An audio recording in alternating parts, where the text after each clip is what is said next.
Now, tuples, like I said, are quite similar to lists. So if I wanted to, I can say new tuple and use my tuple and then slice that tuple. So for example, if I do 1, 2 like this and print new tuple, I'm going to get 2, comma. Why is that? Well, we start at 0, 1 and end at 2. If I did 4 here and click run, I get 2, 3, 4. It's still a tuple, but you have to remember that a tuple that only has a single item tends to have this little comma at the end, but it's still a tuple.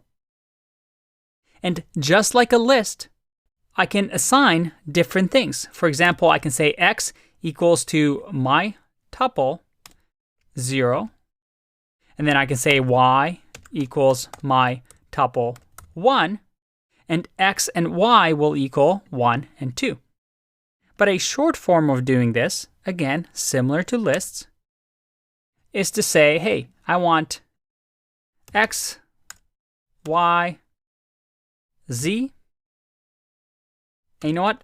Other to be the values assigned from the tuple. So that if I do x here and I run, I get 1. If I do z and I run, I get 3. What if I do other?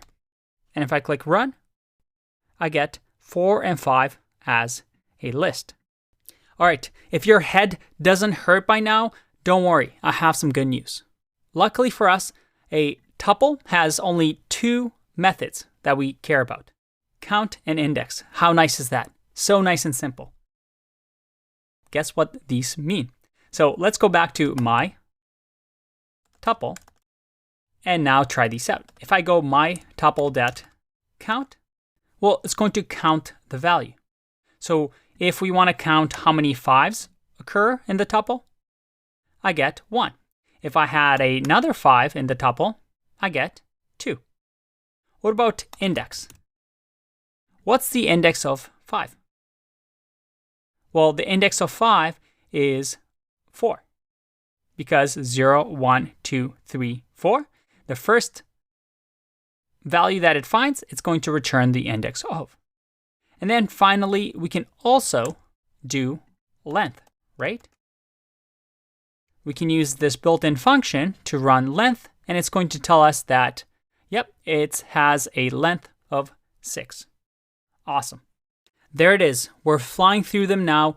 This is our third data structure. Remember, they're simply lists that are immutable. I'll see you in the next one. Bye-bye.